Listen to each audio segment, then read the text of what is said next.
আমার এই কবুতরটা খুবই আমার একটা পছন্দের কবুতর। আমি অনেক কবুতর দেখছি, এই কবুতরের মতো কবুতর দেখিনি। আমার খামারে যত কবুতর আছে তার মধ্যে এটা অন্যতম। এই কবুতরটা সিঙ্গেল থাকলেও ডাকাডাকি করে, কিন্তু অন্য কোনো কবুতরের সাথে কখনোই মারামারি করে না। এটা একাই এক জায়গায় থাকে, ডাকে। আর কবুতর আছে না, জোড়া ছাড়া রাখলে আপনার মারামারি করে, অন্য জায়গায় যে ডিস্টার্ব করে। আমার এই কবুতরটা কখনোই আর কি এরকমের কোনো কিছুই করে না।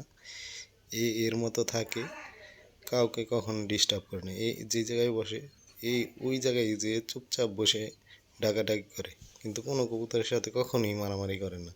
মানে আমি এই রকমের কবুতর দেখিনি। আমার খামারে আরও কবুতর আছে, কিন্তু ওগুলো দেখি যে সিঙ্গেল থাকলে অন্য কবুতরের সাথে যে মারামারি করে, এই অন্য খোপ দখল করার জন্য করে।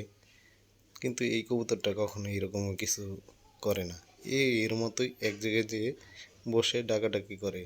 এর একটা নির্দিষ্ট জায়গা আছে, ওই জায়গায় যেয়ে বসবো, অন্য কোথাও যেয়ে বসবো না। এই কবুতরটা আমার কাছে আছে 2017 সাল থেকে এখন পর্যন্ত।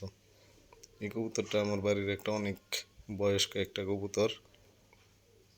কবুতরটা খুবই চমৎকার একটা কবুতর, আসলেই অস্থির একটা কবুতর। এর মতো কবুতরই হয় না।